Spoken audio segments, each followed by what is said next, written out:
சரி, இன்னைக்கு என்ன படிக்க போறோம்? ஜீவ ஜீவ சுவாசம் என்ன என்பதை நம்ம பார்ப்போம். சரிங்களா? இது ஆடியோ எது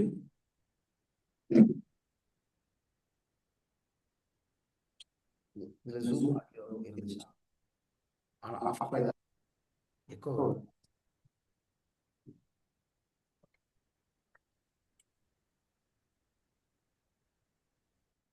ஓகே,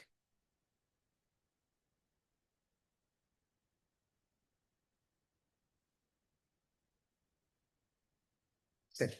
எல்லாரும் ஆதியாகமம் 2ஆம் அதிகாரம் 7வது வசனத்துக்கு போங்க. ஆதியாகமம் 2ஆம் அதிகாரத்துல 7வது வசனத்துல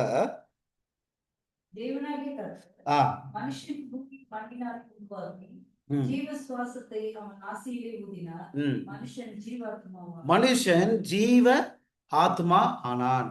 சரிங்களா? போன வாரம் நம்ம படித்தோம் ஜீவ ஆத்மானா என்ன அப்படின்னு படிச்சோம். நீங்க என்ன நினைக்கிறீங்க? சரிங்களா? ரெண்டு கருப்பொருள் இணையணும். என்னென்ன கருப்பொருள் இணையணும்? சரிங்களா? சரீரமும் ஜீவ சுவாசமும் இணையணும். ரெண்டும் இணைஞ்சாதான் ஜீவ ஆத்மா. சரிங்களா? மறந்துடவே கூடாது.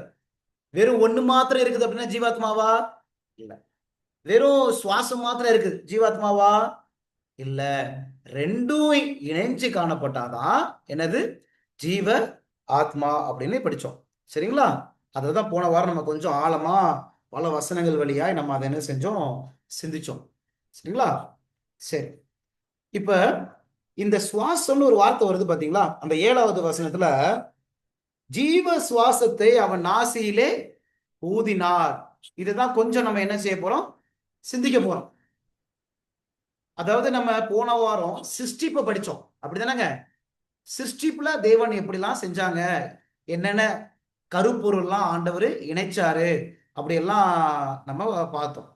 இப்போ நம்ம இன்றைக்கு இந்த ஜீவ சுவாசம்னா என்ன, மரிக்கும் போது இந்த சுவாசம் எங்க போகுது, மரிக்கும் போது மனுஷனுடைய நிலை என்ன, இதுதான் குறித்து நம்ம என்ன செய்ய போறோம், நம்ம சிந்திக்க போறோம். சரிங்களா? சரி, இந்த வசனத்துல ஜீவ சுவாசம் அப்படின்னு வந்துருச்சு. போன வாரம் நான் உங்களுக்கு சொன்னேன் இந்த ஜீவ சுவாசத்துக்கு ஒரு சில பெயர்கள்லாம் இருக்குது அப்படின்னு சொன்னேன். என்ன பேர் சொன்னேன்? பிராணன். ஞாபகம் இருக்குங்களா? எந்த வசனம் சொன்னோம்? பிராணன் சொல்லி எந்த வசனம் சொன்னோம்? ஜீவ சுவாசத்துக்கு பிராணன் சொல்லி எந்த வசனம் சொன்னோம்? யோபுல 2ஆம் அதிகாரத்துல 7வது வசனத்துல இது சொல்லப்பட்டிருக்கு. இருக்கா? 2:7 தமிழ் பைபிள்ல 6, 2:6 அப்பொழுது கர்த்தர் சாத்தானை நோக்கி, இதோ அவன் கையில் இருக்கிறான், ஆகிலும் அவன் பிராணனை மாத்திரம் தப்பவிடு என்றார். பிராணன் வார்த்தை இருக்கு, 2:6 இருக்கு. சரி, வேற உயிர். உயிர் எங்க இருக்குன்னு படிச்சோம். இந்த ஜீவ சுவாசத்துக்கு உயிர் என்ற ஒரு அர்த்தம் இருக்கு, எங்க படிச்சோம்? எங்கம்மா? அப்போஸ்தலர் 20ஆம் அதிகாரத்துல 10வது வசனத்துல இங்க ஐத்திகன்னு ஒருத்தர் ஜன்னல்ல இருந்து கீழே விழுந்து இறந்து போயிடுவாரு. அப்ப உடனே பவுல் போய் அவன் மேல விழுந்து 10ஆம் வசனத்துல அப்போஸ்தலர் 20:10 அவனை அணைத்து கொண்டு, கலங்காதிருங்கள், இவன் உயிர் இவனுக்குள் இருக்கிறது சொல்லுவாங்க. அப்படித்தானே? அப்ப அந்த ஜீவ சுவாசத்துக்கு பிராணன் என்ற ஒரு பெயர் பயன்படுத்திருக்கிறாங்க. உயிர் என்ற ஒரு பெயர் என்ன செய்யப்பட்டிருக்குது, பயன்படுத்தப்பட்டிருக்குது. இன்னொரு பேரு இருக்குது, அதையும் நம்ம கொஞ்சம் இன்னைக்கு நம்ம பார்க்க போறோம். சரிங்களா? இந்த ஜீவ சுவாசம் மிருகங்களுக்கு கொடுக்கப்பட்டுச்சா? மிருகங்களுக்கு கொடுக்கப்பட்டுச்சா? பார்க்கலாமா? ஆதியாகமம் புஸ்தகம் போலாம். ஆதியாகமம் புஸ்தகத்துல இந்த மிருகங்களுக்கு இந்த ஜீவ சுவாசம் என்பது இருக்குதா அப்படின்னு பார்க்கலாம். ஆதியாகமம் 6ஆம் அதிகாரம் 17வது வசனம் பாருங்களேன். இப்ப நம்ம என்ன படிச்சிருக்கிறோம்? பாயிண்ட் நம்பர் 1 ஜீவ சுவாசம் போட்டுக்கங்க. பிரெத் ஆஃப் லைஃப் அப்படின்னு போட்டுக்கங்க. ஜீவ சுவாசம்னு எழுதிக்கங்க. அதுல என்னென்ன வசனம் போடுவீங்க? ஆதியாகமம் 2ஆம் அதிகாரம் 7வது வசனத்துல ஜீவ சுவாசம் என்ற வார்த்தை இருக்குது. அதுக்கப்புறம் என்ன படிச்சோம்? இந்த ஜீவ சுவாசத்துக்கு வேற என்ன பெயர்கள் பைபிள்ல பயன்படுத்தி இருக்கிறாங்க, என்னென்ன பார்த்தோம்? யோபுல 2ஆம் அதிகாரம் 6வது வசனத்துல பிராணன் என்ற வார்த்தை பயன்படுத்திருக்கிறாங்க. அப்போஸ்தலர் 20ஆம் அதிகாரத்துல 10வது வசனத்துல உயிர் என்ற வார்த்தை பயன்படுத்திருக்கிறாங்கன்னு பார்த்தோம். சரிங்களா?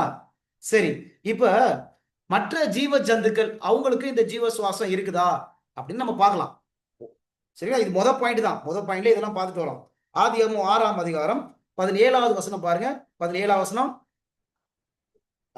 ஜீவ சுவாசம் சகல மாம்ச ஜந்துக்களை ஆ அழிக்க நான் பூமியின் மேல் ஜலப்பிரளயத்தை வரை பண்ணுவேன். ம் பூமியில் உள்ள யாவும் மாண்டு போகும்.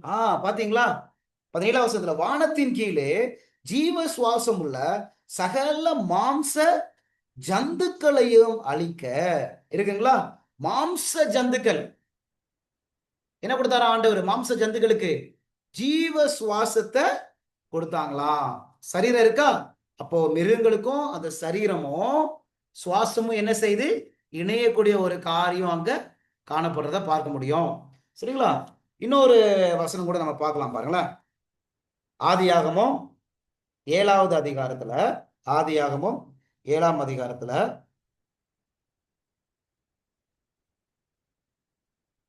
22வது வசனம் பாருங்க.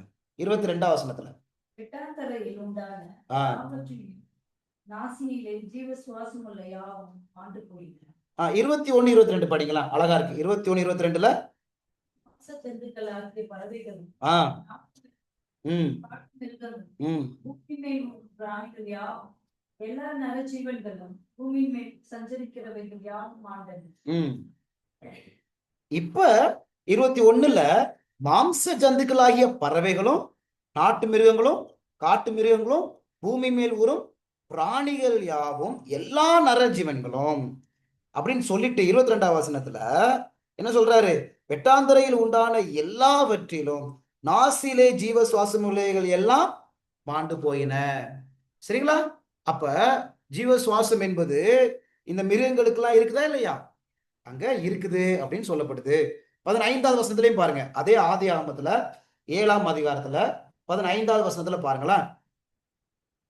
இப்படியே ஜீவ சுவாசம் உள்ள மாம்ச ஜந்துக்கள் எல்லாம் ஆ ஜோடு ஜோடாக நோவாவில் பேழைக்குள் பிரவேசித்தன. இருக்குங்களா? ஜீவ சுவாசம் உள்ள மாம்ச ஜந்துக்கள் எல்லாம் ஜோடு ஜோடாக நோவாவிடத்தில் பேழைக்குள் பிரவேசித்தன. அப்ப இந்த மிருகங்களுக்கும் என்ன இருக்குது? இந்த ஜீவ சுவாசம் இருக்குதுன்னு இந்த வசனம் எல்லாம் என்ன செய்யுது? சொல்லுது. சரி, மனுஷனுக்கு இருக்கக்கூடிய ஜீவ சுவாசமும் மிருகங்களுக்கு இருக்கக்கூடிய ஜீவ சுவாசம் ரெண்டும் ஒரே சுவாசமா? ஒரே விதமான ஜீவ சுவாசம் தானா? எல்லாமே தேவனுடைய சுவாசம் தானா? சரி, எக்லிசியாசிஸ் பிரசங்கி புஸ்தகம் போலாம். நம்ம பிரசங்கி புஸ்தகத்துல 3ஆம் அதிகாரம் போங்களேன். பிரசங்கி புஸ்தகத்துல 3ஆம் அதிகாரத்துல 19வது வசனத்தை வாசிங்க. மனுபுத்திரருக்கு சம்பவிக்கிறது மிருகங்களுக்கும் சம்பவிக்கும். மனுபுத்திரருக்கு சம்பவிக்கிறது மிருகங்களுக்கும் சம்பவிக்கும். சரி, அவர்களுக்கும் இவைகளுக்கும் ஏக சம்பந்தம். சரி, அவைகளுக்கும் இவைகளுக்கும் ஏக சம்பவம். எல்லாரும் எடுத்துட்டீங்களா?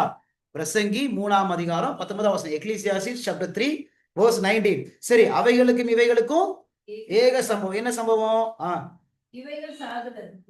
இவைகள் சாகிறது போலவே அவர்களும் சாகிறார்கள். வாசிங்க. ஜீவனுங்களுக்கு எல்லாம் சுவாசம் ஒன்றே இருக்குதுங்களா? ஒன்றே. மிருகத்தை பார்க்கிலும் மனுஷன் மேன்மை உள்ளவன் அல்ல, எல்லாம் மாயையே. சரிங்களா?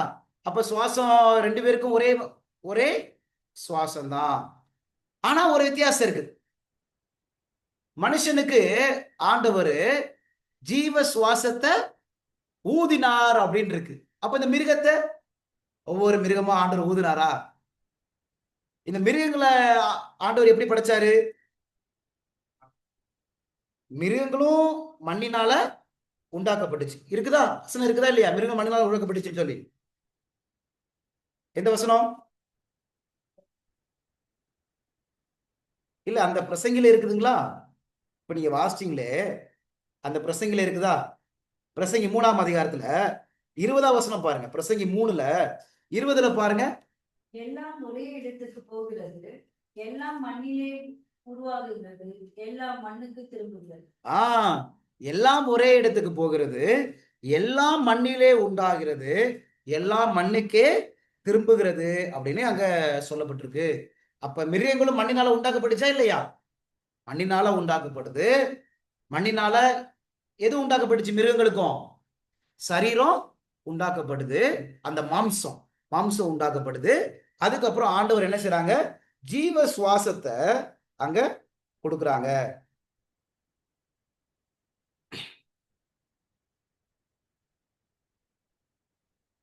ஆனா அந்த ஜீவ சுவாசத்தை எப்படி ஊதுனாரா இல்ல எப்படி படைச்ச? ஆதியாகமம் 1ஆம் அதிகாரம் போ. இந்த மிருகங்களுக்கு ஆண்டவர் ஊதுனாரா? எல்லா மிருகங்களுக்கும் இல்ல. பாருங்களேன், ஆதியாகமம் 1ஆம் அதிகாரம் 24வது வசனம் போங்களேன். இந்த ஜீவ சுவாசம் எப்படி வந்துச்சுன்னு படிக்கலாம்.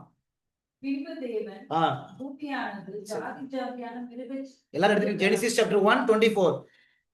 பூமியானது ஜாதி ஜாதியான ஜீவ ஜந்துக்களாகிய நாட்டு மிருகங்களையும் ஊரும் பிராணிகளையும் காட்டு மிருகங்களையும் ஜாதி ஜாதியாக பிறப்பிக்க கடவது என்றார்.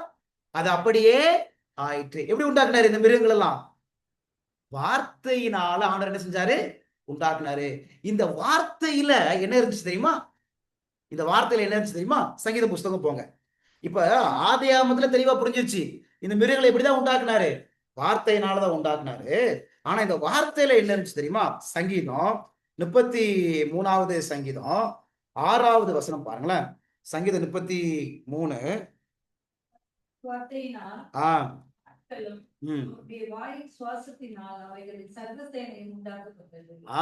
6வது வசனம் எடுத்துட்டீங்களா? சங்கீதம் 33:6 கர்த்தருடைய வார்த்தையினால் வானங்களும் அவருடைய வாயின் சுவாசத்தினால் அவைகளின் சர்வ சேனையும் உண்டாக்கப்பட்டுச்சு. அப்ப கர்த்தருடைய வார்த்தையில என்ன இருக்குது? சுவாசம், அப்படின்னா ஜீவன் இருக்குது கர்த்தருடைய வார்த்தையில. அப்படித்தானங்க? லாசர் மரித்து போயிட்டாரு. ஆண்டவர் என்ன சொன்னாரு? லாசர்வே வெளியிலே வா. அப்ப அந்த வார்த்தை தான், அந்த வார்த்தையிலிருந்து ஜீவன் புறப்பட்டு, சுவாசம் புறப்பட்டு, அவருடைய செத்து போன அந்த சரீரத்துக்குள்ளாக அந்த ஜீவன் புறப்பட்டு என்ன வந்துச்சு? உயிர் லாசர் என்ன செஞ்சாரு? வெளியில வந்தாரு. அதே போலதான் இந்த மிருகங்களும் என்ன செய்யப்பட்டுச்சு? உண்டாக்கப்பட்டுச்சு. அப்ப மண்ணிலிருந்து சரீரம் உண்டாக்கப்பட்டு இந்த வார்த்தை என்ன செஞ்சுச்சு? அந்த மிருகங்களுக்கு ஜீவனை கொடுத்துச்சு. புரிஞ்சுக்கொள்ள முடியுதுங்களா?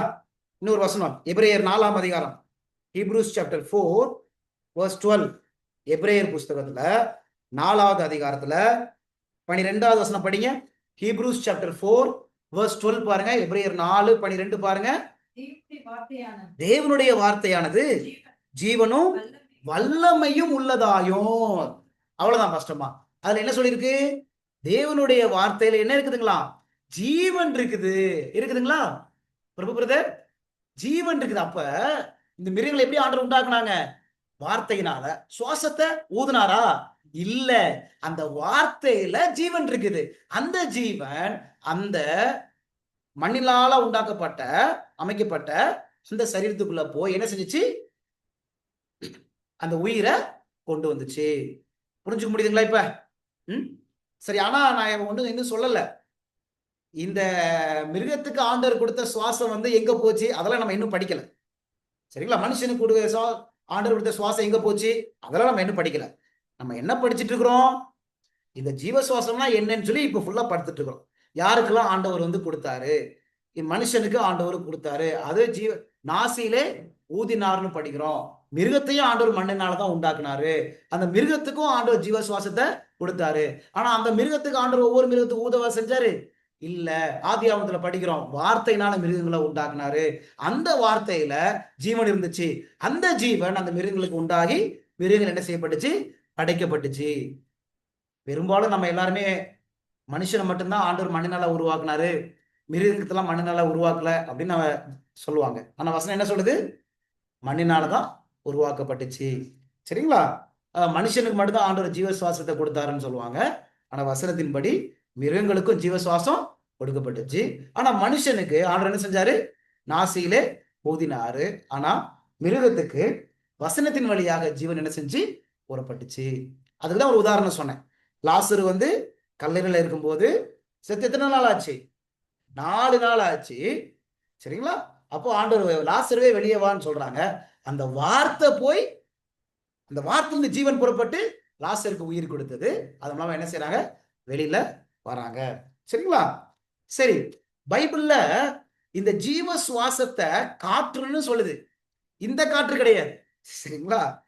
ஜீவ சுவாசத்தை காற்றுன்னு வேதாகமும் சொல்லு. ஏன் இந்த காற்று கிடையாதுன்னு சொன்னேன்? போன வாரமே சொல்லி கொடுத்தேன். நம்ம சுவாசிக்கிறோம்ல, அந்த காற்று கிடையாது. இது ஜீவன் உள்ள காற்று, உயிரை கொடுக்கக்கூடிய காற்று. இது வந்து அட்மாஸ்பெரிக் ஏர். ஏன் இது நம்ம சுவாசிக்கிற காற்று வந்து இந்த ஜீவ சுவாசம் கிடையாது. குழம்பிடக்கூடாது.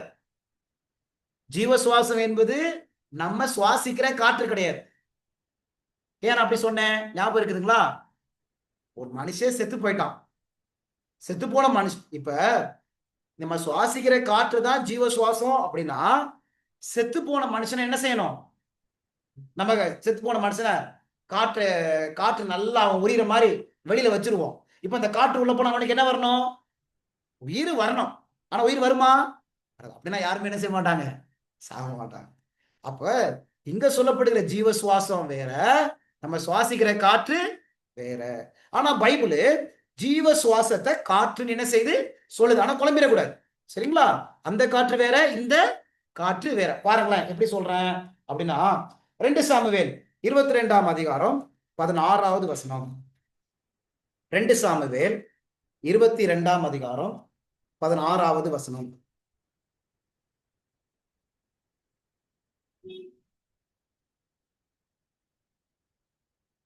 கர்த்தருடைய கண்டிதத்தினாலும் ம், அவருடைய நாசியின் சுவாச காற்றினாலும் ம். சமுத்திரத்தின் மதில்கள் திறவுண்டு பூதலத்தின் அஸ்திபாரங்கள் காணப்பட்டது.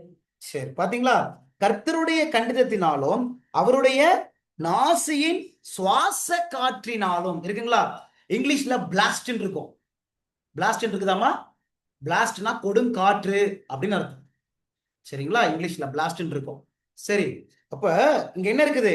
அவருடைய கர்த்தருடைய நாசியின் சுவாச காற்று அப்படின்னு இருக்குங்களா? சரிங்களாப்பா?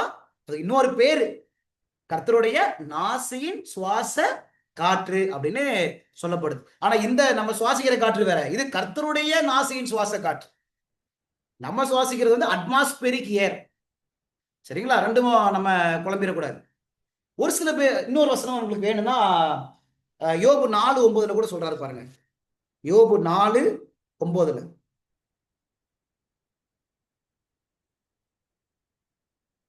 யோபு 4ஆம் அதிகாரத்துல 9வது வசனத்துல, தேவனுடைய சுவாசத்தினாலே அவர்களை அழிந்து அவருடைய நாசியின் காற்றினாலே நிர்மூலமாகிறார்கள். சரிங்களா? நாசியின் காற்று இருக்குதுங்களா? பிளாஸ்ட் அப்படின்னு இங்கிலீஷ்ல வரும். சரிங்களா? சரி, அப்ப அந்த ஜீவ சுவாசத்தை ஆண்டவர் காற்றுன்னு அழைக்கிறாங்க. ஆனா நம்ம வெளியில இருந்து வரக்கூடிய அட்மாஸ்பியரிக் ஏரு கிடையாது. ஒரு சில பேர் என்ன சொல்றாங்கன்னா, இந்த ஜீவ சுவாசம் வந்து பரிசுத்த ஆவியானவர் அப்படின்னு சொல்றாங்க. நீங்க நினைக்கிறீங்க? ஏன்னா பைபிள்ல இந்த ஜீவ சுவாசத்துக்கு ஆவின்னு ஒரு பேர் இருக்குது. நம்மளும் அதை படிக்க போறோம். ஆனா அந்த ஆவியை எல்லாரும் எடுத்துக்கிட்டு என்ன சொல்றாங்கன்னா, பரிசுத்த ஆவியானவர் தான் இந்த ஜீவ சுவாசம் அப்படின்னு சொல்றாங்க. நீங்க நினைக்கிறீங்க? சரி, அப்படின்னா பரிசுத்த ஆவியானவர் தான். இப்ப கொஞ்சம் யோசிச்சு பாருங்க. உதாரணத்துக்கு பரிசுத்த ஆவியானவர் தான் ஜீவ சுவாசம் அப்படின்னா, இந்த உலகத்தில் இருக்கிற எல்லார்ட்டையுமே பரிசுத்த ஆவியானவர் இருக்கணும். அப்படித்தானே? அவன் நீதிமானா இருந்தாலும் சரி, கொலை பண்றவனா இருந்தாலும் சரி, விபச்சாரம் பண்றவனா இருந்தாலும் சரி, எல்லார்ட்டையுமே என்ன இருக்கணும்? பரிசுத்த ஆவியானவர் இருக்கணும். ஆனா எல்லார்ட்டையும் பரிசுத்த ஆவியானவர் இருக்கிறாரா? எல்லார்ட்டையும் பரிசுத்த ஆவியானவர் கிடையாது. அப்படித்தானே? பாருங்களேன், ஒரு வசனம் நம்ம வாசிக்கலாம். யோவான் புஸ்தகம் போலாம். யோவான் புஸ்தகம் நம்ம போலாம்.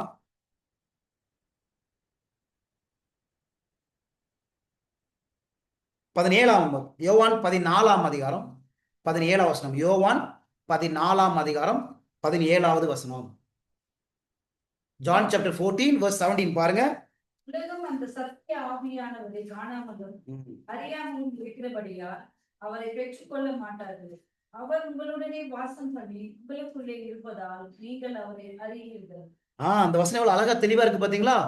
உலகம் அந்த சத்திய ஆவியானவரை காணாமலும் அறியாமலும் இருக்கிறபடியால் அவரை பெற்றுக்கொள்ள மாட்டாது.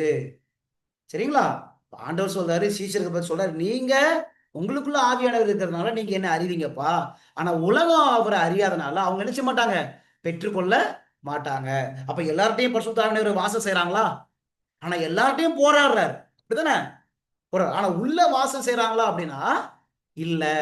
எப்படி இயேசுவானவர் வாசற்படியில் நின்று கதவை தட்டுகிறேன், அவர் உள்ள இல்ல ஆனா வெளியில இருந்தே கதவை தட்டுறேன்னு சொல்றாருல, அது மாதிரி உலகத்தில் இருக்கிற எல்லா நபர்களிடத்திலையும் பரிசுத்த ஆவியானவர் வெளியில இருந்து என்ன செஞ்சிருக்கிறாரு, போராடி கொண்டே இருக்கிறாரு. ஆனா உள்ள என்ன செய்யல, வாசம் செய்யல. ஏன்னா பாவியினுடைய உள்ளத்துக்குள்ள பரிசுத்த ஆவியானவர் வாசம் செய்ய முடியாது. ஏன்னா அக்கிரமம் என்ன செய்யும், உங்களுடைய அக்கிரமம் தேவன் என்ன செய்யும், பிரிக்கும். சரிங்களா? சரி, அப்ப இந்த ஜீவ சுவாசம் என்பது யார் கிடையாதுமா, பரிசுத்த ஆவியானவர் கிடையாது. இதையும் தெளிவா நீங்க புரிஞ்சுக்க. சரிங்களா? பாருங்களேன், ஒரு உதாரணம் சொல்றேன் உங்களுக்கு. சவுலை விட்டு பரிசுத்த ஆவியானவர் எடுபட்டு போயிடுவாரு. ஆனா அதுக்கப்புறமும் அவர் உயிரோடு இருந்தாரா? சரி, எந்த வசனம் சொல்லுது சவுல் 1 சாமுவேல்ல சவுல்ட்டு பரிசுத்த ஆவியானவர் எடுத்துக்கொள்ளப்பட்டாருன்னு சொல்லி ஒரு வசனம் வரும். 1 சாமுவேல் 16:14. 1 சாமுவேல் 16ல 14வது வசனம் பாருங்களேன். 1 சாமுவேல் சாப்டர் 16 verse 14. எல்லாரும் எழுதுறீங்களாம்பா? ஒருவேளை எழுதாட்டா நீங்க சொல்லுங்க, திருப்பி கூட சொல்றேன் அந்த வசனத்தை. சரிங்களாப்பா? அந்த வசனத்தை பாருங்க. 1 சாமுவேல் 16:14 பாருங்க. சரி, அவ்வளவுதான்மா. கர்த்தருடைய ஆவி சவுலை விட்டு நீங்கினார். சரி, கர்த்தரால் வரவிடப்பட்ட ஒரு பொல்லாத ஆவி அவனை கலங்க பண்ணி கொண்டிருந்தது.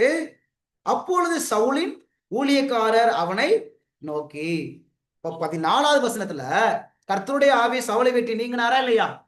ஆனா அதுக்கப்புறம் சவுல் உயிரோடு இருக்காரா இல்லையா? உயிரோடு இருக்க. அப்ப ஜீவ சுவாசம் வேற, பரிசுத்த ஆவியானவர் வேற. புரிஞ்சு முடியுங்களாமா? இதை நீங்க தெளிவா புரிஞ்சுக்கணும். கொஞ்சம் ஆழமா போறோம், ஆனா உங்க எல்லாருக்கும் புரியும் நான் நம்புறேன். சரிங்களா? அப்ப இந்த ஜீவ சுவாசம் என்பது மனுஷனுக்கும் மிருகத்துக்கும் ரெண்டுக்கும் ஒரே இதுதான். சரிங்களா? ஆனா இந்த ஜீவ சுவாசம் என்பது நம்ம சுவாசிக்கக்கூடிய வெளியிலிருந்து வரக்கூடிய காற்று கிடையாது, அது தேவனுடைய சுவாசம். இந்த ஜீவ சுவாசம் என்பது பரிசுத்த ஆவியானவர் கிடையாது. சரிங்களா? அது தேவனுடைய சுவாசம் வேற, பரிசுத்த ஆவியானவர் வேற. சரிங்களா? அதை நீங்க மனசுல வச்சுக்கணும்.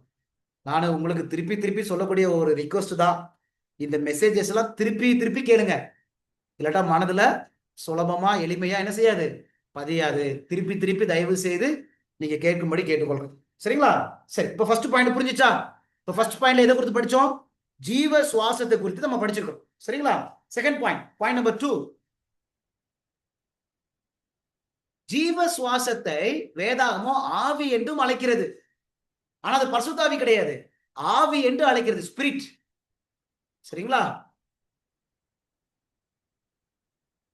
breath is equal to spirit ன்னு போட்டுக்கங்க இங்கிலீஷ்ல. breath is equal to spirit but not the holy spirit. சரிங்களாப்பா? breath is equal to spirit ன்னு போட்டுக்கங்க. ஏன்னா இந்த அர்த்தத்தை சரியா புரிஞ்சுக்கிட்டாதான் இப்ப நம்ம இனிமேல் படிக்கக்கூடிய வசனங்களை சரியா புரிஞ்சுக்க முடியும். நீங்களே அந்த கான்டெக்ஸ்ட புரிஞ்சாலே உங்களுக்கு புரிஞ்சிடும். உங்களுக்கு நானே சில வசனங்களை காமிக்கிறேன், பாருங்களேன். யோபு புஸ்தகம் 27ஆம் அதிகாரம் 2ஆம் வசனம் நீங்களே பாருங்களேன். நம்ம ஏற்கனவே இந்த ஜீவ சுவாசத்துக்கு என்னென்ன பேர் இருக்குன்னு பார்த்தோம், பிராணன், உயிர்னு பார்த்தோம்ல. இப்ப வேதாகமத்துல இன்னொரு பேரும் பயன்படுத்துறாங்க அந்த கான்டெக்ஸ்ட்ல. நீங்க பாருங்க, நீங்களே தெளிவா புரிஞ்சுக்குவீங்க. யோபு 27ஆம் அதிகாரம் 2வது வசனம் பாருங்களேன். நல்லா பாருங்க. என் சுவாசம் என்னிலும் தேவன் தந்த ஆவி என் நாசிலும் இருக்கும் மட்டும். இருக்குங்களாமா? இருக்குங்களா? பாருங்க, அதை ஒப்பிட்டு பாருங்க. parallel text என்ன சொல்லுது? என் சுவாசம் என்னிலும் தேவன் தந்த ஆவியின் நாசியிலும் இருக்கு. நாசில என்ன இருக்குன்னு படிச்சோம்? ஆதியாகமம் 2:7 ஜீவ சுவாசம் படிச்சோம். இங்க யோபு அதுக்கு என்ன பேர் சொல்றாரு? ஆவி அப்படின்னு சொல்றாரு. அதனாலதான் முத வார்த்தையில சொல்றாரு பாருங்க, என் சுவாசம் என்னிலும் தேவன் தந்த ஆவியின் நாசியிலும். அப்ப சுவாசத்துக்கு இன்னொரு பேர் யோபு என்ன வைக்கிறாரு? ஆவி அப்படின்னு வைக்கிறாரு. குழம்பிடக்கூடாது, என்னடா ஆவின்னு சொல்லுது அப்படின்னு. ஆவினா சுவாசம், சுவாசத்தை தான் ஆவின்னு சொல்றாரு, அவ்வளவுதான். சரிங்களா? ஒரு சில இடத்துல இப்படியும் பேசப்படுது. இன்னொரு வசனம் நீங்க பாருங்களேன், யோபு 32ஆம் அதிகாரம். யோபுலே ஒரு 3 வசனம் வருது. யோபு 32ஆம் அதிகாரம் 8வது வசனம் பாருங்க. 8வது வசனம் பாருங்களேன். சர்வ வல்லவருடைய சுவாசமே அவர்களை உணர்வுள்ளவர்களாகும். பாத்தீங்களா? எங்க கூட கம்பேர் பண்ணுங்க, ஒப்பிட்டு பாருங்க. 32:8 மனுஷரில் ஒரு ஆவி உண்டு, சர்வ வல்லவருடைய சுவாசமே அவர்களை உணர்வுள்ளவன் ஆக்கும். ஒரு ஆவின்னு மேல சொல்லிட்டு கீழே என்ன சொல்றாரு? அத சுவாசம் சொல்லிட்டு. இப்ப சுவாசத்துக்கு ஆவின்னு இருக்கா? சொல்லப்பட்டிருக்குங்களாப்பா? சொல்லப்பட்டிருக்கு. இன்னொரு வசனம் கூட பாருங்க, யோபு 34ஆம் அதிகாரம். எல்லாரும் பைபிள் திறந்து வச்சுக்கோங்க, அநேக வசனங்களை நம்ம பார்க்க போறோம். யோபு 34ல 14வது வசனம். ஜோப் சாப்டர் 34 verse 14 பாருங்களேன். ஜோப் 34 verse 14 பாருங்க. அவர் தம்முடைய இருதயத்தை விரோதமாக திருப்பினாராகில் அவனுடைய ஆவியும் அவனுடைய சுவாசத்தையும் தம்மிடத்தில் இழுத்துக் கொள்வார். பாத்தீங்களா? அவனுடைய ஆவியையும் அவனுடைய சுவாசத்தையும். அப்ப சுவாசத்துக்கு இன்னொரு வார்த்தை என்ன போட்டிருக்கிறாரு? ஆவி. ஆவின் வார்த்தை இருக்குங்களா? பேரலா வருதா? எத்தனை வருஷம் பார்த்துட்டோம் நம்ம? இப்ப 3 வசனம் நம்ம பார்த்துட்டோம். இன்னொரு வசனத்தை நீங்க பாருங்களேன். சங்கீதக்காரர் என்ன சொல்றாரு பாருங்க. சங்கீதம் 104வது சங்கீதத்துல 104வது சங்கீதத்துல 29வது வசனத்தையும் 30வது வசனத்தை நீங்க பாருங்களேன். அங்கேயும் அதே மாதிரி சொல்றாரு. Sam's 104, 29 and 30. 29 and 30 பாருங்க. நீர் உமது முகத்தை மறைக்க திகைக்கும். நீர் அவைகளின் சுவாசத்தை வாங்கிக் கொள்ள அவைகள் மாண்டு தங்கள் மண்ணுக்கு திரும்பும். நீர் உம்முடைய ஆவியை அனுப்பும் போது அவைகள் சிருஷ்டிக்கப்படும். நீர் பூமியின் ரூபத்தையும் புதிதாக்குகிறீர். அத பாருங்க, என்ன சொல்றாரு? நீர் அவைகளின் சுவாசத்தை வாங்கிக் கொள்ள அவைகள் மாண்டு தங்கள் மண்ணுக்கு திரும்பும். நீர் அவை உங்களுடைய ஆவியை அனுப்பும் போது அவைகள் என்ன செய்யும்? சிருஷ்டிக்கப்படும். அப்ப இங்க சுவாசத்துக்கு என்ன வார்த்தை பயன்படுத்துறாரு? ஆவி என்ற வார்த்தை பயன்படுத்துறாரா இல்லையா? எல்லாருக்கும் புரிஞ்சுங்களா? இன்னொரு வசனம் வாசித்துட்டு அடுத்த பாயிண்ட்ல ஓடிடலாம். ஏசாயா புஸ்தகம் 42வது அதிகாரம் 42ஆம் அதிகாரத்துல 5வது வசனம் பாருங்களேன். 5வது வசனத்துல வானங்களை சிருஷ்டித்து அவைகளை விரித்து பூமியையும் அதிலே உற்பத்தி ஆகிறவைகளையும் பரப்பினவரும் அதில் இருக்கிற ஜனத்துக்கு சுவாசத்தையும் அதில் நடமாடுகிறவர்களுக்கு ஆவியையும் கொடுக்கிறவருமான கர்த்தராகிய தேவன் சொல்லுகிறதாவது. இருக்குங்களா? இங்கேயும் சுவாசத்தையும் ஆவியை ஒப்பிட்டு பேசுறாங்க இல்லையா? என்ன பிரபு பிரதர்? அப்ப வசனமாமா ஐசாயா 42 verse 5 கிடைச்சிருச்சா? 5 வசனம் உங்களுக்கு நான் கொடுத்துருக்கிறேன். இந்த 5 வசனத்திலையும் சுவாசத்துக்கு இன்னொரு பேர் என்ன? ஆவி. ஆனா பரிசுத்த ஆவியானவர் கிடையாது. அதை நான் ஏற்கனவே போன பாயிண்ட்ல கிளாரிஃபை பண்ணிட்டேன், தெளிவா சொல்லிட்டேன். அது பரிசுத்த ஆவியானவர் கிடையாது. ஆனா சில வேத எழுத்தாளர்கள், ஏசாயா, சங்கீதக்காரரு, யோபு, அவங்க என்ன சொல்றாங்க? அந்த சுவாசத்துக்கு இன்னொரு பேரை அவங்க என்ன செய்றாங்க? வைக்கிறாங்க. அப்ப இந்த சுவாசமும் இங்க சொல்லப்படுகிற ஆவி என்னதுதான்? ஒண்ணுதான். குழம்பிடக்கூடாது. ஏன்னா இப்ப நான் ஒரு சில வசனத்தை வாசிக்க போறோம். இந்த சுவாசமும் ஆவி ஒண்ணும் புரிஞ்சாதான் அந்த வசனம் நமக்கு புரியும். அதனால இது முன்னாடியே உங்களுக்கு நானு சொல்றேன். சரி, 3வது பாயிண்ட் நம்பர் 3. இந்த சரீரமும் ஆவியும் பிரியுமா பிரியாதா? Does the body and breath separates? பிரியுமா பிரியாதா? பார்க்கலாமா? சங்கீதம் 146வது சங்கீதம். இந்த சரீரமும் ஆவியும் பிரியுமா பிரியாதா? இதான் 3வது பாயிண்ட். சங்கீதம் 146வது சங்கீதம் 4வது வசனம் பாருங்களேன். 4வது வசனம் சங்கீதம் 146 4 எல்லாரும் எடுத்துக்காங்க. அவனுடைய ஆவி பிரியும், ம் அவன் தன் மண்ணுக்கு திரும்புவான், ம் அந்நாளிலே அவன் யோசனைகள் அழுத்து. சரிம்மா, எல்லாரும் எடுத்துட்டீங்களா? 146 verse 4 first. 146 செப்பரேஷன் இருக்குதா இல்லையா? இந்த சரீரத்துக்கும் இந்த ஆவிக்கும் செப்பரேஷன் இருக்குதா இல்லையா? என்ன சொல்றது வசனம்? அவனுடைய ஆவி பிரியும், அவன் தன் மண்ணுக்கு திரும்புவான். அப்ப ஆவி பிரிதா இல்லையா? பிரிதல் ஒண்ணு இருக்குது, அவ்வளவுதான். அது மட்டும் ஞாபகம் வச்சுக்கோங்க. அது எங்க போகுது நான் இன்னும் சொல்லல. அங்க ஒரு செப்பரேஷன் இருக்குது. அப்ப அந்த சரீரமும் ஆவி என்ன செய்யுதுப்பா? பிரியுது. எல்லாருக்கும் புரியுதாப்பா? பாயிண்ட் பை பாயிண்டா போறேன், கொஞ்சம் ஜாக்கிரதையா கவனிங்க, சரிங்களா? செப்பத்தோட நீங்க கவனிங்க. சரி, இப்ப 4th பாயிண்ட், இந்த பிரிஞ்ச ஸ்டேட்டுடைய பேர் என்ன? இந்த நான் சொல்றது புரியுதா?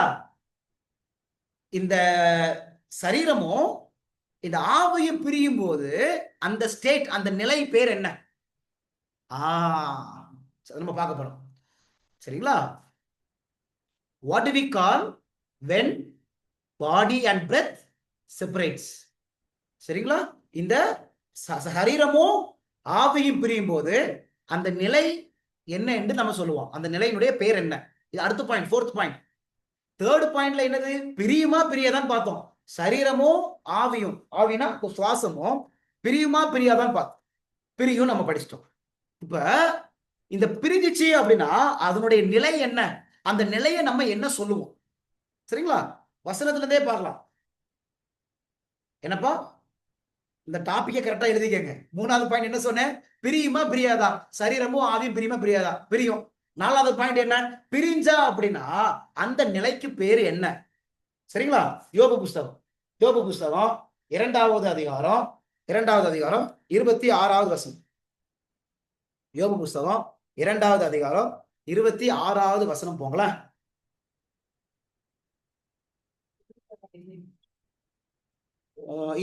யோபு சாரி பஸ்டம்மா, யாக்கோபு 2:26, மன்னிச்சிருங்க. யாக்கோபு 2:26.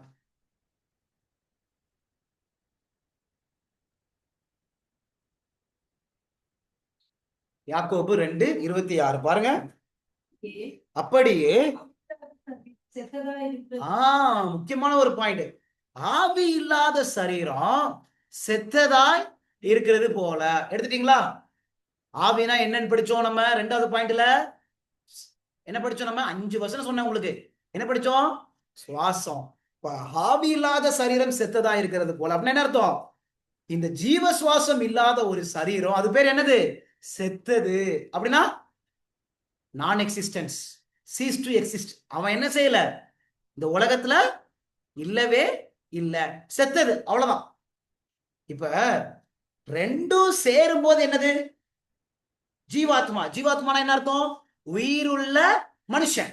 இப்ப ரெண்டும் பிரிஞ்சிச்சு அப்படின்னா பைபிள் அந்த நிலை என்ன சொல்லுது? செத்த நிலைமை. அப்படின்னா அவன் எங்கேயாவது இருக்கிறானா? அவன் எங்கேயுமே இல்ல. நான் எக்ஸிஸ்டன்ஸ், சீஸ் டு எக்ஸிஸ்ட். அவன் இல்லவே இல்லை. முன்னாடி எப்படி அந்த சரீரமும் அந்த சுவாசமும் இணையறதுக்கு முன்னாடி எந்த நிலையில இருந்தானோ அந்த நிலைக்கே என்ன செஞ்சிடறான்? அவன் போயிடுறான். புரிஞ்சுக்க முடியுதுங்களா? ஏன்னா சேர்ந்தாதான் உயிருள்ள மனுஷன், ஜீவாத்மா. சேராட்டா இல்ல. சரிங்களா? இப்ப இந்த சரீரம் எங்க போகும்? படிக்கலாம் வசனம் படிக்கலாம். Next point. அப்ப இது பிரிஞ்சிருச்சு. பிரிஞ்ச அந்த நிலைக்கு பேர் என்ன? டெத். இப்ப இந்த சரீரம், வேர் டெத் தி பாடி கோஸ். இப்ப இந்த சரீரம் எங்க போகும்? நீங்களே சொல்லுங்க. வசனம் எங்க இருக்கு?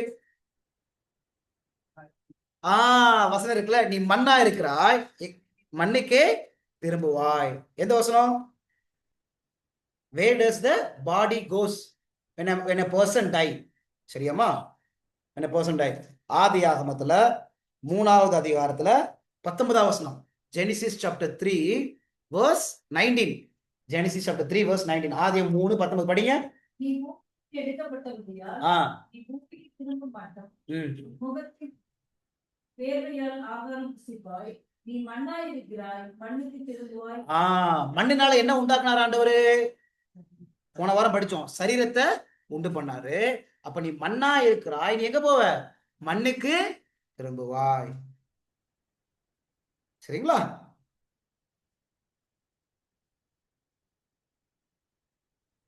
இந்த மிருகத்தினுடைய சரீரமே எங்க போகும் படிச்சோம்? மண்ணுக்கு. ஞாபகம் இருக்குல்ல? அந்த பிரசங்கில படிச்சோம்மா, பிரசங்கில 3வது அதிகாரத்துல, பிரசங்கில 3வது அதிகாரத்துல 20வது வசனத்துல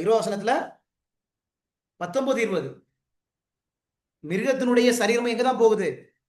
verse 20ல எல்லாம் ஒரே இடத்திற்கு போகிறது, எல்லாம் மண்ணிலே உண்டாகிறது, எல்லாம் மண்ணுக்கே திரும்புகிறது. இருக்குங்களா? பிரசங்கி 3ஆம் அதிகாரம் 20வது வசனம். அப்ப மனுஷனுடைய சரீரமும் எங்க போயிருது? மண்ணால உண்டாக்கப்பட்ட சரீரம் மண்ணுக்கே போகிறது. மிருகத்துடைய சரீரம் மண்ணால உண்டாக்கப்பட்டுச்சு, அது எங்க போயிருது? மண்ணுக்கே போயிருது. சரி, அடுத்த கேள்வி. இப்ப சரீரம் மண்ணுக்கு போயிருச்சு, சுவாசம் எங்க போகுது? நெக்ஸ்ட் கொஸ்டின் எழுதுங்கப்பா. where does the spirit go? spiritனா breath. where does the breath or spirit goes when a person die? சரிங்களா? அந்த ஜீவ சுவாசம் ஆவி ஒரு மனுஷன் மரிக்கும் போது எங்க போகுது?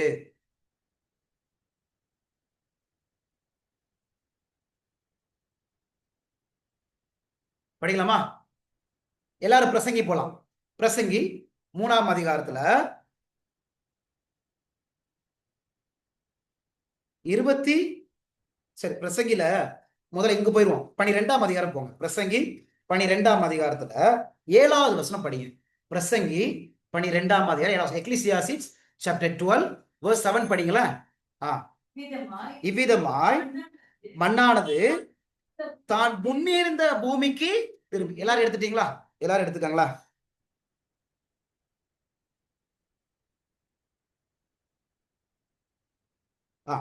வாசிங்க பாஸ்டர். இவ்விதமாய் மண்ணானது தான் முன்னிருந்த பூமிக்கு திரும்பி ஆவி தன்னை தந்த தேவனிடத்திற்கு மறுபடியும் போவாதற்கு முன்னும் அவரை உன் வாலிப பிரயாணத்திலே நினை. அப்ப ஆவி எங்க போகுது? இருக்குதாமா? தேவனிடத்துல ஆவி என்ன செய்யுது? போகுது. பாருங்க, இன்னும் ஒரு சில வசனத்தை நம்ம வாசிக்கலாம். யோபு 34:14. யோபு 34:14. ஜோப் சாப்டர் 34 verse 14 பாருங்க. 14 யோபு 34:14 பாருங்கப்பா.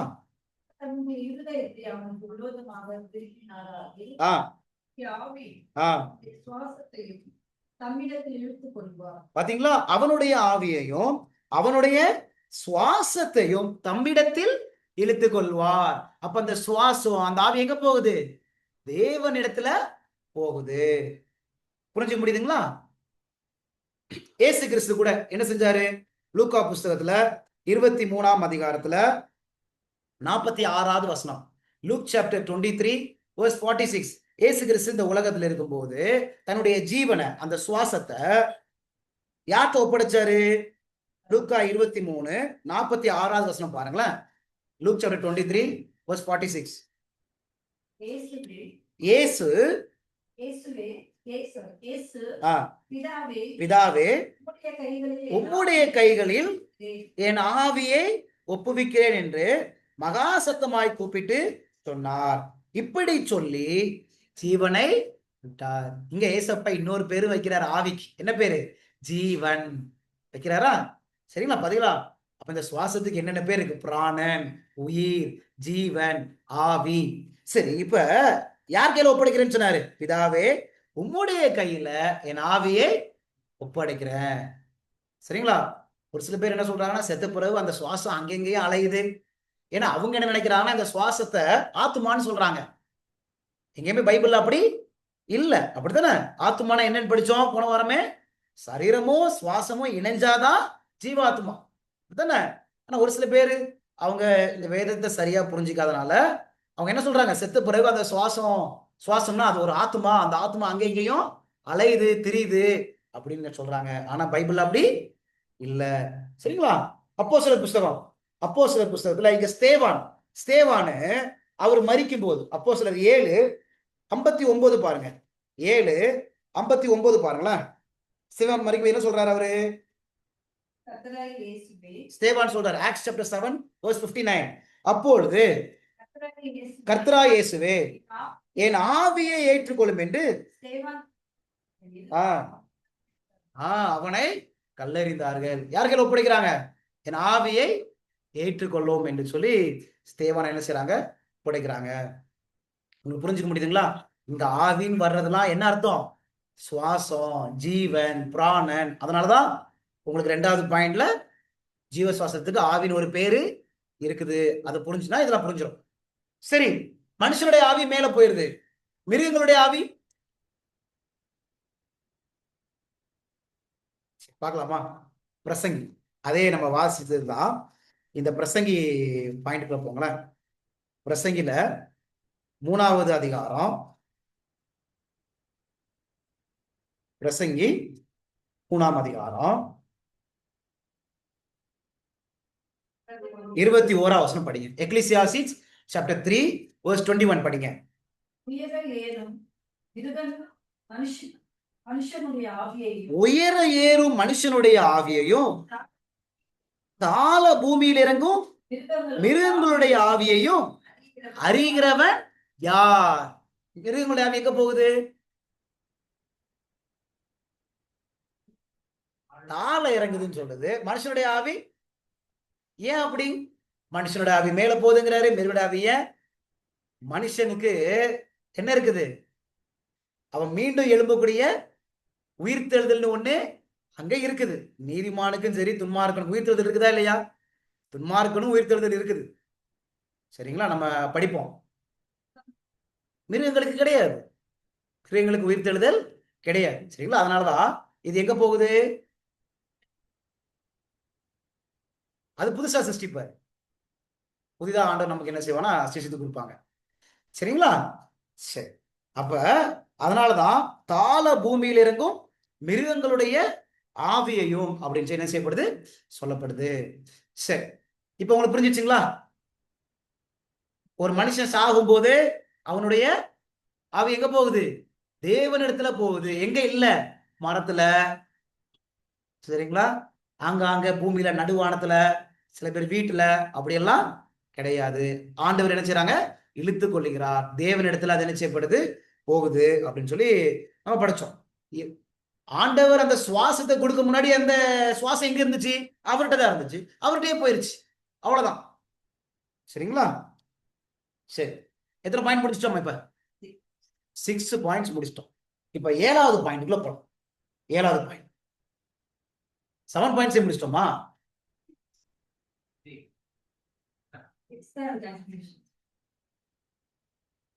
சரி, ஃபர்ஸ்ட் பாயிண்ட் என்ன படிச்சோம்? ஜீவ சுவாசம், அப்படித்தானே? செகண்ட் பாயிண்ட் என்ன படிச்சோம்? ஜீவ சுவாசத்துக்கு இன்னொரு பேரு இருக்குது. 3வது இந்த சரீரமும் ஆவியும் பிரியுமா பிரியாதான்னு படிச்சோம். 4வது பாயிண்ட் பிரிந்த ஆவியினுடைய சரீரம் பிரிஞ்சிச்சு அப்படின்னா ஆவியோடு, ஆவியும் சரீரம் பிரிஞ்சிச்சுன்னா அதோட நிலை என்னன்னு படிச்சோம். அடுத்தது சரீரம் எங்கே போச்சுன்னு படிச்சோம். அது எத்தனாவது பாயிண்ட்? 5. 6வது பாயிண்ட் அந்த சுவாசம் எங்க போகுது? மனுஷனுடைய சுவாசம் தேவன் இடத்துல போகுது, மிருகத்துடைய சுவாசம் என்ன செய்யுது? தாழ இறங்குது அப்படின்னு சொல்லி படிச்சோம். என்னப்பா, இந்த ரெண்டும் ஒரே பாயிண்ட் தான். இப்ப நான் சொன்னலடா,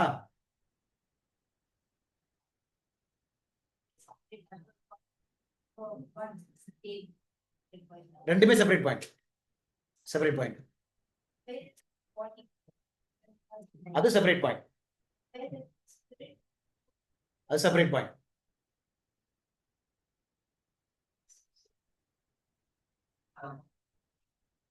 ஒன்னு 2 3 4 எடுத்துச்சா? 6 பாயிண்டா? சரி, 6 பாயிண்ட். சரிங்களா? சரி, 7வது பாயிண்ட். இப்ப ஆண்டவர் சொல்றாங்க, இந்த சரீரமும் ஆவியும் பிரிஞ்சிச்சு அப்படின்னா அது என்ன சொல்றாரு? மரணம். இப்ப 7வது பாயிண்ட்ல இந்த மரணத்தை ஆண்டவர் எப்படி அழைக்கிறார், இந்த மரணத்தை தேவன் எப்படி அழைக்கிறாங்க அப்படின்னு பார்க்கிறோம். How does Jesus calls this death? How does Jesus call death? சரிங்களா? இந்த மரணத்தை தேவன் எப்படி அழைக்கிறாங்க அப்படின்னு பார்ப்போம். யோவான் 11ஆம் அதிகாரத்துக்கு போறோம்.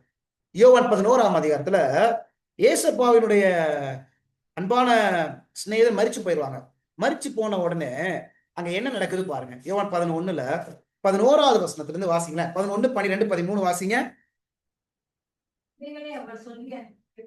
இவைகளை அவர் சொல்லிய பின்பு அவர்களை நோக்கி, நம்முடைய சிநேகிதனாகிய லாசரு நித்திரை அடைந்திருக்கிறான், நான் அவனை எழுப்ப போகிறேன் என்றார். 12. சரி, ஆண்டவரே நித்திரை அடைந்திருந்தால் சுகமடைவான் என்றார்கள். 13ல இயேசுவானவர் அவனுடைய மரணத்தை குறித்து அப்படி சொன்னார்.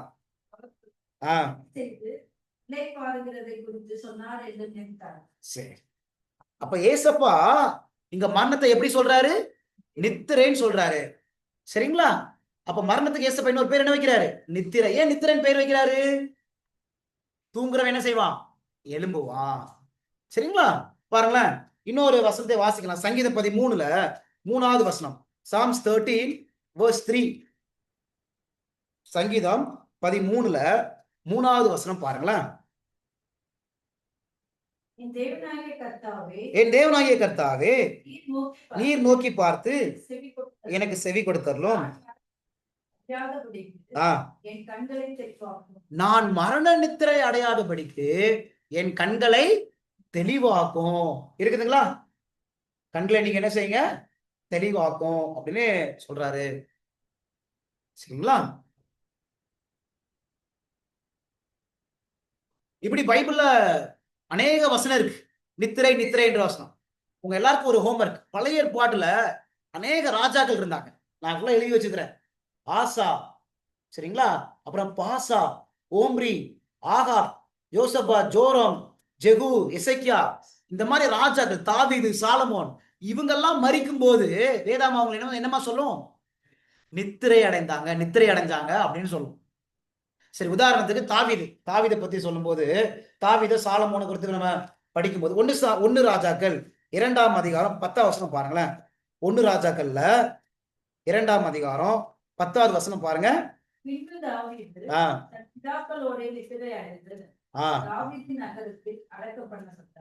பாத்தீங்களா? பின்பு தாவீது நித்திரை அடைந்த பின்பு. நித்திரை வார்த்தை வருதா? நித்திரை தான் சொல்லுது. சாலமோன் பாருங்க, சாலமோனும் அதே மாதிரிதான்.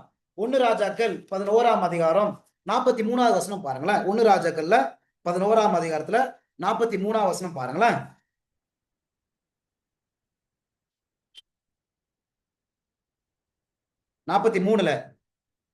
சாலமோன் தன் பிதாக்களோட நித்திரை அடைந்து தன் தகப்பனாகிய தாவீதின் நகரத்தில் அணைக்கப்பட்டான். First Kings chapter 11 verse 43. 1 ராஜாக்கள் 11:43. சாலமோன் தன் பிதாக்களோட நித்திரை அடைந்து தன் தகப்பனாகிய தாவீதின் நகரத்தில் அடக்கம் பண்ணப்பட்டான். அப்ப அது நித்திரைன்னு சொல்லுது. நித்திரைன்னு என்ன அர்த்தம்? ஏதாவது ஆக்டிவ் இருக்குமா நம்ம பார்க்கலாம், சொல்லித்தர. இது தூங்கும்போது என்னென்ன, தூங்கும்போது மனிதனுடைய நிலை என்னென்னு சொல்லி ஆண்டவர் சொல்றாரு. ஒரு 9 பாயிண்ட் இருக்கு, நான் உங்களுக்கு சொல்றேன். ஆனா ஞாபகத்துல வச்சுக்காங்க, நித்திரை, இந்த நித்திரைன்னு ஒண்ணு மனசுல இருந்தாலே போதும். நம்ம என்ன செய்ய மாட்டோம்? அவன் அங்கங்க திரியிறான், அலையிறான், ஓடுறான், பறக்குறான், அப்படிலாம் நம்ம என்ன செய்ய மாட்டோம்? நம்ம சொல்ல மாட்டோம். அவன் என்ன செய்யறான்? தூங்குறான். தூங்குற மனுஷன் எப்படி இருப்பான்? அவனுக்கு ஏதாவது ஞாபகம் இருக்குமா? ஒரு அன்கான்சியஸ் ஸ்டேட்ல அவன் என்ன செய்வான்? அவன் காணப்படுவான். சரிங்களா? சோ அதை உங்க எல்லாருக்கும் ஹோம்ஒர்க் கொடுத்துருக்கிறேன், படிச்சுட்டு நீங்க பார்த்துட்டு வாங்க. ஆசா, பாஷா, ஆகாப், யோசபாத், ஜெகு, இவங்கெல்லாம் மரிக்கும் போது வேதாகமும் அவங்கள என்னன்னு சொல்லுது. இப்படிப்பட்ட வசனங்கள் இருக்கும். நித்திரைனே இருக்கும். தானியேல் மரித்து போனார், அப்படித்தானே? இன்னைக்கு அநேக பேர் நீதிமான்கள்லாம் பரலோகத்தில் இருக்காங்க அப்படிங்கிறாங்க. தாவீதும் நீதிமான் தான். அவரே வசனம் என்ன சொல்லுது? தாவீது மறந்துட்டார், பாவம் செஞ்ச பிறகு. நித்திரை தான் சொல்லுது, அப்படித்தானே? தாவீது பரலோகத்துக்கு போகல அப்படின்னு பைபிள் எங்கேயாவது வசனம் இருக்கா? பரலோகத்துக்கு போகல அப்படின்னு சொல்லிட்டு அப்போஸ்தலர் 2ஆம் அதிகாரத்துல இருக்கு பாருங்க. அப்போஸ்தலர் 2ஆம் அதிகாரத்துல 34வது வசனம் பாருங்க. அப்போஸ்தலர்ல 2வது அதிகாரத்துல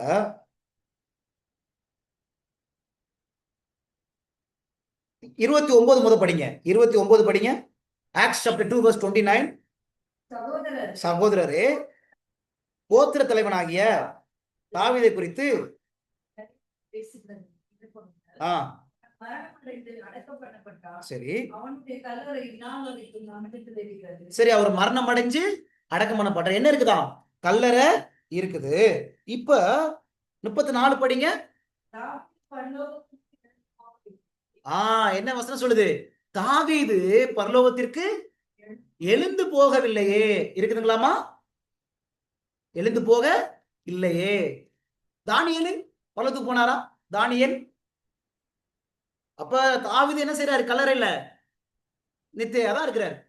தானியேல் பாருங்க எவ்வளவு பெரிய நீதிமான். தானியேல் 12ஆம் அதிகாரத்துல 13வது வசனம் பாருங்க. Daniel chapter 12 verse 13. Daniel chapter 12 verse 13. தானியேல் 12ஆம் அதிகாரம் 13ஆம் வசனத்துல தானியேல் பரலோகத்துக்கு போயிட்டாரா? பாருங்க, தானியேல் எவ்வளவு பெரிய பரிசுத்தவான். பைபிள்ல அவர் குற்றத்தை சொல்லவே இல்லை. அப்படித்தானே? 13வது வசனம். நீயோவென்றால் முடிவு வரும் மட்டும் போயிரு, நீ இளைப்பாறை கொண்டிருந்து நாட்களின் முடிவிலே உன் சுதந்திர வீதத்துக்கு எழுந்திருப்பாய். சொல்லிட்டாராமா? நீ என்ன செஞ்சிரு? இளைப்பாறை கொண்டிரு. எப்ப எழுந்திருப்ப? நாட்களின் முடிவில சுதந்திர வீதத்துக்கு என்ன செய்வ? எழுந்திருப்ப. அது வரைக்கும் என்ன செய்யணும்? நித்திரையாதான் நீ இருக்கணும். புரிஞ்சுக்க முடியுதுங்களா? நம்ம இன்னொரு வசனம் வாசிச்சோமே. சரி, படிச்சிட்டோமா? அடுத்த பாயிண்ட், நெக்ஸ்ட் பாயிண்ட். எங்க தூங்குறாங்க இவங்க எல்லாருமே? Next point. சரி, தூங்குறாங்கன்னு படிச்சோம். எங்க தூங்குறாங்க இவங்க எல்லாருமே? எங்க தூங்குறாங்க பார்க்கலாமா? தானியேல் புஸ்தகத்துல, அதே தானியேல் புஸ்தகத்துல 12ஆம் அதிகாரம் 12ஆம் அதிகாரத்துல 2வது வசனம் படிங்க. 2வது வசனம் படிங்க. துளியிலே நித்திரை பண்ணுகிறவர்களாகிய அநேகரில் சிலர் நித்திய ஜீவனுக்கும் சிலர் நித்திய நிந்தைக்கும் நிகழ்ச்சிக்கும் எழுந்திருப்பார்கள். இங்க எத்தனை கூட்டம் சொல்லுது இந்த வசனம்? எத்தனை கூட்டம்? இல்ல, எத்தனை கூட்டம்? நீதிமான்களையும் துன்மார்க்க 2 கூட்டம் இருக்குதா இல்லையா? நித்திய ஜீவனுக்கும் நித்திய நிந்தைக்கும் இருக்குதுங்களாமா? 2 கூட்டமும் இருக்குது. அப்படித்தானமா? இப்ப பூமியின் தூளிலே நித்திரை பண்ணுகிற, தூள் தான் என்ன தெரியுமா? இங்கிலீஷ் பைபிள்ல டஸ்ட். இங்கிலீஷ் பைபிள்ல டஸ்ட் இருக்கும். அப்ப மண்ணு. அப்ப பூமியினுடைய தூளுல எல்லாரும் என்ன செய்யறாங்க? நித்திரை பண்றாங்க. யாரெல்லாம்? நீதிமான்களும் சரி, துன்மார்க்கர்களும். சரிங்களா? இன்னொரு வசனம் பாருங்களேன். பூமியின் தூளுன்னு சொல்லுது. யோவான் 5ஆம் அதிகாரம். யோவான்ல 5வது அதிகாரத்துல 28, 29 வசனம் பாருங்களேன். யோவான் 5ஆம் அதிகாரத்துல 28, 29 பாருங்களேன். இதை குறித்து நீங்கள் ஆச்சரியப்பட வேண்டாம். ஏனென்றால் பிரேத குழியில் உள்ள அனைவரும் அவருடைய சத்தத்தை கேட்கும் காலம் வரும். அப்பொழுது நன்மை செய்தவர்கள் ஜீவனை அடையும்படி எழுந்திருக்கிறவர்களாகவும் தீமை செய்தவர்கள் ஆக்கினையை அடையும்படி எழுந்திருக்கிறவர்களாகவும் புறப்படுவார்கள். இருக்குதுங்களா? எத்தனை கூட்டம்? இப்ப 2 கூட்டம் எங்கதான் இருக்கிறாங்களா? இந்த வசனம் சொல்லுது பிரேத குழியில. பிரேத குழியில இருக்கும்போது எப்படி இவங்களை எழும்புவாங்க? திருப்பி ஆண்டவர் ஒவ்வொரு ஆளையும் மண்ணா உண்டாக்கி திருப்பி நாசில ஊதுவாரா? அப்படியே சொல்லப்பட்டிருக்கு. எப்படி இவங்கெல்லாம் எழும்புவாங்க? அந்த வசனம் சொல்லுது பாத்தீங்களா? பிரேத குழியில் அனைவரும் அவருடைய சத்தத்தை கேட்கும் காலம் வரும். அவருடைய வார்த்தை, இந்த வார்த்தையினால இந்த நீதிமான்களும் துன்மார்களும் என்ன செய்வாங்க? எழுந்திருப்பாங்க. அதுக்கு ஒரு காலம் இருக்கு. அப்படித்தானே? தானியேல் 12ல தானியேலுக்கு என்ன சொன்னார் ஆண்டவர்? முடிவுல நீ சுதந்திரத்துக்கு என்ன செய்வ? எழுந்திருப்ப. முடிவு அப்படின்னு ஒரு காலம் இருக்கு. அப்படித்தானே? இங்க மனுஷகுமாருடைய சத்தத்தை கேட்கும் காலம் வரும் அப்படின்னு சொல்றாரு. சரிங்களா? அப்ப எல்லாரும் எங்க தூங்கிட்டு இருக்கிறாங்க? எல்லாரும் தூங்கிட்டு இருக்காங்க. இன்னொரு வசனம் கூட பாருங்க, மத்தேயு இங்க ஒரு சில பரிசுத்தவான்கள் எழும்புறாங்க பாருங்க. ஏசப்பா உயிர் தெழும்போது ஒரு சில பரிசுத்தவான்கள் எழும்புறாங்க. எங்க இருந்து எழும்புறாங்க? மத்தேயு 27ல 52வது வசனம். மத்தேயு 27ல 52வது வசனம் பாருங்க. கல்லறைகளும் திறந்து ஆஹ் நித்திரை அடைந்திருந்த அநேக பரிசுத்தவான்களுடைய சரீரங்களும் எழுந்திருந்தது. அந்த வசனம் பாருங்க. கல்லறைகளும் திறந்தது, நித்திரை அடைந்திருந்த அநேக பரிசுத்தவான்களும் சரீரங்களும் எழுந்திருந்தது. இருக்குங்களா? அவங்க பரிசுத்தவான்கள் எங்க இருந்து எழுந்தாங்கன்னு சொல்லி இந்த வசனம், கல்லறைகள் திறந்துச்சு, நித்திரை அடைந்த அநேக பரிசுத்தவான்கள் என்ன செஞ்சாங்க? எழும்புனாங்க அப்படின்னு இந்த வசனம் என்ன செய்யுது? சொல்லுது. சரிங்களா? சரி. அப்ப நீதிமான்களும் சரி துன்மார்கள் எங்க தூங்குறாங்க? கல்லறையில, பிரேத புலியில என்ன செய்யறாங்க? தூங்கிட்டு இருக்கிறாங்க அப்படின்னு இந்த வசனங்கள் எல்லாம் என்ன செய்யுது? தெளிவா நமக்கு சொல்றத நம்ம பார்க்க முடியும். சரிங்களா? சரி, இத்தனை பாயிண்ட் முடிஞ்சிருச்சு. இப்ப 8 பாயிண்ட் முடிஞ்சு போச்சு தானே? சரி, ஏன் அவங்க போய் கல்லறையில போய் தூங்குறாங்க? ஏன் அவங்க நேரடியா பரலோகத்துக்கு போயிடுறாங்களே? ஏன் கல்லறையில போய் தூங்குறாங்க? நீதிமான்கள் சரி, ஏன் தூங்குறாங்க? நியாய தீர்ப்புன்னு ஒண்ணு இருக்குது. நியாய தீர்ப்புல தான் முடிவாகும் யாரு நீதிமானு யாரு துன்மார்க்க. ஏன்னா ஏசப்பா சொல்றாருல வெளிப்படுத்தல்ல 22வது அதிகாரத்துல ஏசப்பா என்ன சொல்றாங்க? 12ஆம் வசனத்துல வெளிப்படுத்தல் 22:12 இதோ சீக்கிரமாய் வருகிறேன், அவனவுடைய கிரியைகளின்படி அவனவனுக்கு நான் அளிக்கும் பலன் என்னோட கூட வருகிறது. அப்ப ஏசப்பா பலனை கொண்டு வர, அவனவுடைய கிரியைகளின்படி அவனவனுக்கு நான் அளிக்கும் பலன் என்னோட கூட வருகிறது. அப்ப ஏசப்பா என்ன செய்யறாங்க? பலனை கொண்டு வர்றாங்க. சரிங்களா? இப்ப நியாய தீர்ப்புல தான் அது என்ன செய்யும்? அது முடிவாகும். புரிஞ்சு முடியுதுங்களா?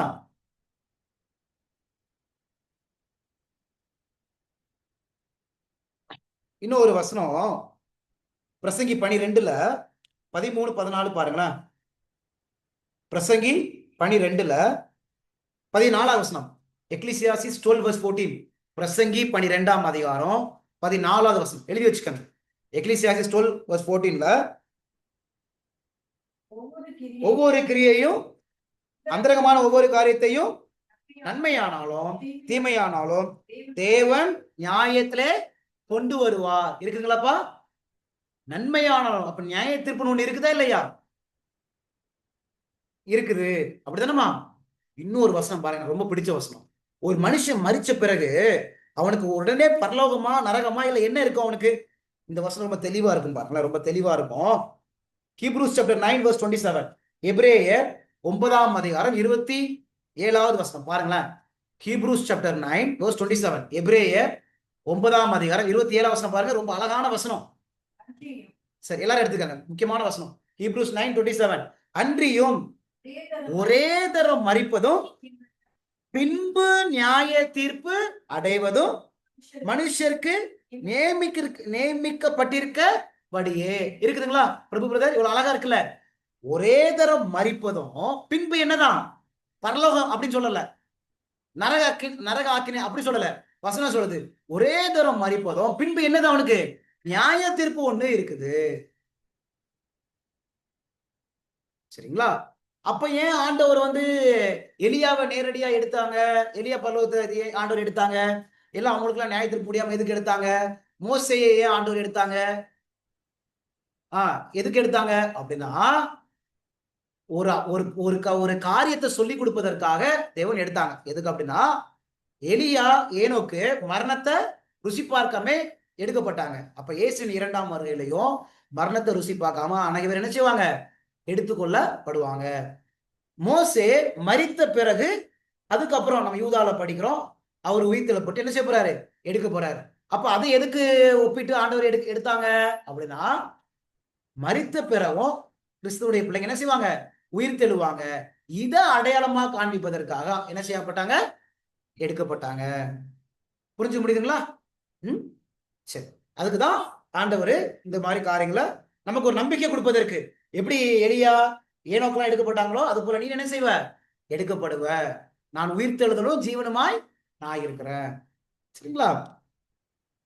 லாசருடைய சரித்திரத்துல கூட பார்க்கலாம். லாசரு மரிச்சு போன பிறகு அவர் ஒரு உடனடியா பல்லவத்துக்கு தான் மரிச்ச மனுஷன் போவான் அப்படின்னா ஏசப்பா எங்க போயிருப்பாரு? நேரடியா நிறைய பல்லவத்துக்கு போயிட்டு லாசருவா கூப்பிட்டு வந்துருக்கணும். ஆனா ஏசப்பா எங்க தான் போனாரு? கல்லறைக்கு போயிட்டு என்ன செய்யுங்க, நீங்க திறங்கப்பா அப்படின்னு சொல்லி. சரிங்களா? அப்ப கல்லறையில என்ன இருக்குது? செத்த மனுஷனுடைய சரீரம் அங்க என்ன செய்யப்படுது? ஓய்வெடுக்குது. அவ்வளவுதான். செத்த மனுஷனுடைய சரீரம், உயிருள்ள சரீரம் இல்ல, செத்த சரீரம் கல்லறையில ஓய்வெடுக்குது. அவ்வளவுதான். அந்த சரீரம் இப்பெல்லாம் இருக்குமா? சரீரமா இருக்குமா? அது மண்ணா மண்ணா மண்ணா இருக்கிறாய், மண்ணாவே போவாய். அது மண்ணா என்ன செஞ்சிருக்கிறோம்? அது போயிருக்கோம். சரி, அடுத்த பாயிண்ட், லாஸ்ட். எத்தனாவது பாயிண்ட்? இப்ப எத்தனை முடிச்சோமா? 8. 9th point. சரி, நித்திரை அடைந்த மனுஷனால என்னப்பா என்ன செய்ய முடியும்? What a dead man can do. What a dead man, மரித்த மனுஷனால என்ன செய்ய முடியும்? ஒரு 9 பாயிண்ட்ஸ் கொஞ்சம் வேகமா பார்த்துடலாம். அருமையான முக்கியமான ஒரு கருத்து. மரித்த மனுஷனால என்ன செய்ய முடியும்? மரித்த மனுஷனால என்ன செய்ய முடியும்? இது நம்ம ஏற்கனவே ஃபர்ஸ்ட் இதுல பார்த்துருக்கிறோம். ஆனா இப்போ கொஞ்சம் பிரிச்சு காமிச்சிருக்கேன். பார்க்கலாமா? எல்லாரும் கொஞ்சம் வேகமா பைபிள் எடுங்க, நம்ம பார்க்கலாம். 9 பாயிண்ட் பார்க்க போறோம். சரிங்களா? இதுல பிரசங்கி 9ஆம் அதிகாரம் 5வது வசனம். பிரசங்கி 9ஆம் அதிகாரம் 5வது வசனத்தை வாசிங்களேன்.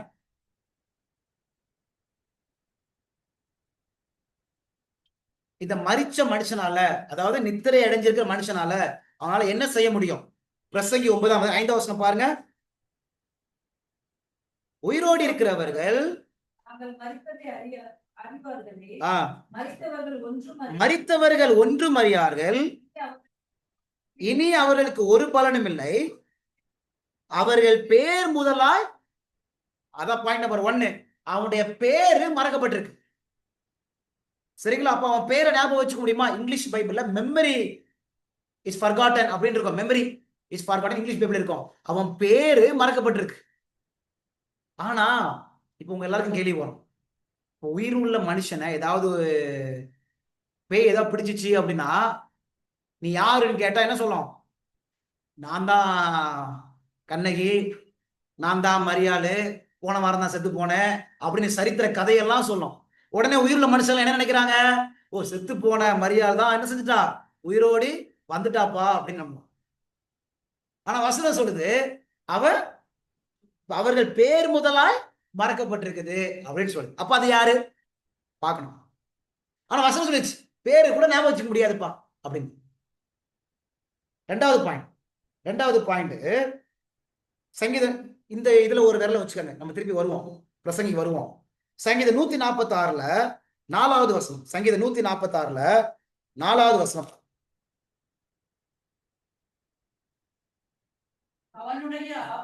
அவனுடைய ஆவி பிரியும், அவன் தன் மண்ணுக்கு திரும்புவான், அந்நாளிலே அவன் யோசனைகள், தாட்ஸ் பெரிஷ், இங்கிலீஷ்ல தாட்ஸ் பெரிஷ், யோசனைகள்லாம் அழிஞ்சு போயிடும்.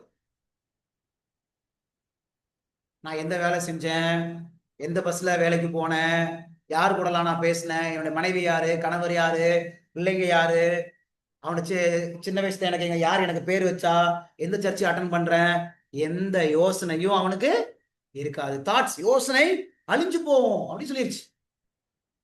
புரிஞ்சுக்க முடியுதுங்களா? 3வது பாயிண்ட், பாயிண்ட் நம்பர் 3. சரி, அவங்க மனைவி எல்லாம் ஞாபகம் இருக்குமா செத்த மனுஷனுக்கு? பிரசங்கி 9ஆம் அதிகாரம் 6வது வசனம். பிரசங்கி 9ஆம் அதிகாரம் 6வது வசனம் பாருங்களேன். பாருங்க, ரொம்ப அழகா இருக்கு. அவர்கள் சிநேகமும் அவர்கள் பகையும் அவர்கள் பொறாமையும் எல்லாம் ஒளிஞ்சு போயிடுச்சு. அவ்வளவுதாம்மா, அவ்வளவுதான். பாருங்க, இன்னைக்கு இந்த சினிமால இந்த ஹாரர் பிலிம்ஸ் சொல்லிட்டு சினிமாக்கள் என்ன செய்யறாங்க? இப்ப நம்மலாம் இதெல்லாம் பாக்குறது இல்ல, சொல்றேன் நான். ஆரம்ப காலத்துல பார்த்தோம் இந்த மாதிரிலாம். செத்து போயிட்டான் அப்படின்னா சினிமாவில் காமிக்கிறாங்களா? அன்பான காதலியை விட்டுட்டாராம், இவர் செத்து போறவங்க வந்து காதலியை காப்பாத்துவாராம். ஆனா வசனம் என்ன சொல்லுது? அவர்கள் சிநேகமும் அப்புறம் அவர்கள் பகையும் என்னை விஷம் வச்சு கொண்டுட்டான்டா, நான் வந்து என்ன செய்வேன், நான் செத்தாலும் நான் பேயா வந்து அவனை கொல்லுவேன் அப்படின்னு சொல்லிட்டு கேட்டா, என்ன உயிரோடு இருக்கும்போது என்னை விஷம் வச்சு என்னை இப்படி கொண்டுட்டான் அப்படி கொண்டுட்டான் படத்துல காமிக்கிறாங்களா இல்லையா? அதையும் நம்ம பிள்ளைங்களை உட்கார வச்சு நம்ம அதை படத்தை பார்க்க வைக்கிறோம் அழகா. எத்தனை வெப் சீரிஸ் இன்னைக்கெல்லாம், எத்தனை வெப் சீரிஸ் ஹாரர் பிலிம்ஸ் அப்படி இப்படின்னு வருதா இல்லையா? அதையும் ரொம்ப ரொம்ப உண்மைன்னு சொல்லிட்டு லைட் எல்லாம் அனுப்பி எல்லாம் ஆஃப் பண்ணிட்டு திடுக்கிடும் மூவி அப்படின்னு சொல்லிட்டு. ஆனா வசனம் என்ன சொல்லுது?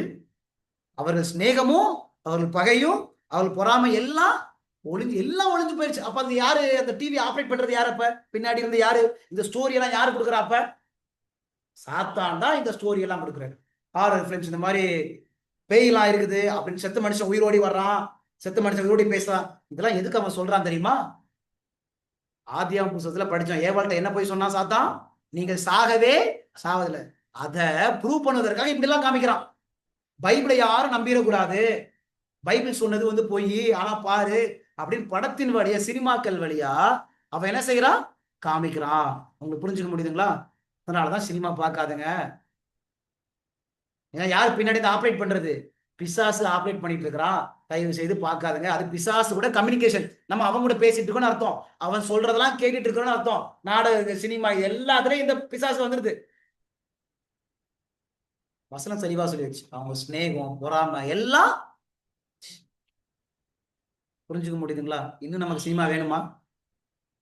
சாத்தாங்கிட்ட நான் பேசிதான் ஆவேன்னா போய் பேசு, ஆண்டவர் தடுக்கவே மாட்டார். சரிங்களா? 4வது பாயிண்ட். எத்தனாவது பாயிண்ட் இப்ப? 4வது பாயிண்ட். அதே வசனத்துல 6வது வசனம், பிரசங்கி 9:6ல, சூரியனு கீழே செய்யப்படுகிறது ஒன்றிலும் அவர்களுக்கு இனி என்றைக்கும் பங்கில்ல. பங்கு இருக்கா? இல்லமா? சூரியனுக்கு கீழே அவனுக்கு என்ன இல்லையா? பங்கே கிடையாது. No part under the sun. No part under the sun. சூரியனுக்கு இல்ல எந்த ஒரு பங்குமே கிடையாது என்று இந்த வசனம் சொல்லுது. சரிங்களா? அடுத்தது, சரி அவரு கொஞ்சம் வேலை எல்லாம் செய்ய முடியுமா? ஆக்டிவா இருப்பாரா? ஆக்டிவா சுறுசுறுப்பா ஆக்டிவா இருப்பாரா? 10வது வசனம் அடுத்த பாயிண்ட். எத்தனாவது பாயிண்ட் இது? 5வதுப்பா. படிங்க 5வது பாயிண்ட் படிங்க. 10வது வசனம். செய்யும்படி கைக்கு நேரிடுகிறது எதுவோ அதை உன் பலத்தோடு செய். நீ போகிற பாதாளத்திலே செய்கையும் வித்தையும் அறிவும் ஞானமும் இல்லையே. நீ போகிற பாதாளம். பாதாளம் அப்படின்னா இங்கிலீஷ் பைபிள்ல பாத்தீங்கன்னா கிரேவ், கல்லறன்னு இருக்கும். கிரேவ்னு இருக்கும். இருக்குங்களா பாஸ்டர்? கிரேவ் இருக்குங்களா? கிரேவ். பாதாளம் அப்படின்னா கல்லறை, பிரேத குழி. நம்ம சொல்றாங்களே இன்னைக்கு பாதாளம்னா ஏதோ பெரிய குழிப்பா, அப்படிலாம் கிடையவே கிடையாது. பைபிள்ல பாதாளம் அப்படின்னா கல்லறை, பிரேத குழியை குறித்து பேசுது. பிரேத குழி. பிரேத குழி எப்படி இருக்கும்? கொஞ்சம் ஆழமா தான் இருக்கும். அதனாலதான் அதை பாதாளம்னு பைபிள் சொல்லுது. இங்கிலீஷ்ல பாத்தீங்கன்னா கிரேவ்னு இருக்கு. அப்ப நீ போகக்கூடிய அந்த பாதாளத்துல, அந்த கல்லறையில செய்கையும் வித்தையும் அறிவும் ஞானமும் இல்லையே. அப்ப ஆக்டிவ் இருக்கா? சுறுசுறுப்பு இருக்கா? வேலை செய்ய முடியுமா? எந்த வேலையும் செய்ய முடியாது. கிடைச்சிட்டுங்களா? 6வது பாயிண்ட், செத்த மனுஷனால துதிக்க முடியுமா? செத்த மனுஷனால துதிக்க முடியுமா? ஏசாயா 38ஆம் அதிகாரம் 18வது வசனம். ஏசாயா 38ஆம் அதிகாரம் 18வது வசனம் பாருங்க.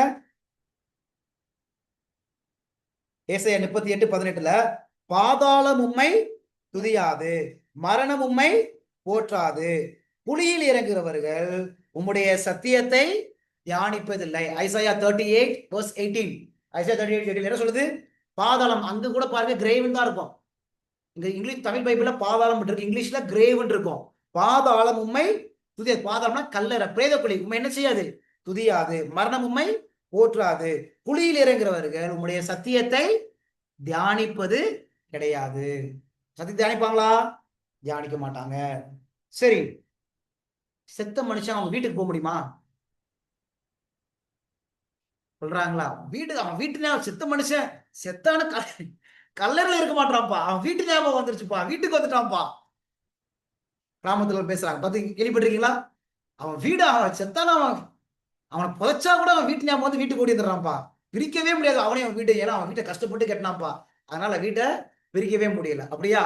யோபு புஸ்தகம் 7ஆம் அதிகாரம். யோபு 7ஆம் அதிகாரத்துல 9வது வசனம் 10வது வசனம் பாருங்க. அவன் செத்த மனுஷன் வீட்டுக்கு வர முடியுமா? யோபு 7, 9, 10. மேகம் பறந்து போகிறது போல பாதாளத்தில் இறங்குகிறவன் இனி ஏறி வரான், இனியும் தன் வீட்டுக்கு திரும்பான், அவன் ஸ்தலம் இனி அவனை அறியாது. என்ன சொல்றது? மேகம் பறந்து போகிறது போல பாதாளத்தில், பாதாளம் என்ன சொன்ன? கிரேவ், பிரேதக்குழி. பாதாளத்தில் இறங்குகிறவன் இனி ஏறி வரான், இனி தன் வீட்டுக்கு என்ன சொல்றது? திரும்பான். இருக்கா? வீட்டுக்கு திரும்பான். ஆனா எல்லாரும் பார்த்திருக்கீங்களா? இந்த சத்தியத்தை அறியாதவங்க வீட்டை நல்லா அவன் போட்டோவெல்லாம் வச்சு, செத்தவங்க போட்டோலாம் வச்சு அப்படியாவது இங்க பார்த்துட்டே இருப்பாரு. இந்த வீட்டுல என்ன நடக்குதோ ஏது நடக்குதோன்னு பார்த்துட்டே இருப்பாரு. அதனால போட்டோலாம் வைங்க, அது வைங்க, இது வைங்க. கேள்விப்படுறீங்களா? இப்படிலாம் சொல்லுவாங்க. நான் வசனம் சொல்லுது, அவன் வீட்டுக்கு திரும்பான். யோசனைகள் தான் அழிஞ்சு போயிடும், எல்லாம் அழிஞ்சு போயிடும். அப்புறம் எப்படி இருக்கும்? அங்க இருக்க போறது கிடையாது. சரி, ஆண்டவருக்கு நன்றி செலுத்த முடியுமா? செத்த மனுஷன் நன்றி செலுத்த முடியுமா? சங்கீத புஸ்தகம் 6வது சங்கீதம், சங்கீத புஸ்தகம் 6வது சங்கீதம் 4வது வசனம் 5வது வசனம். சங்கீதம் 6வது சங்கீதம்.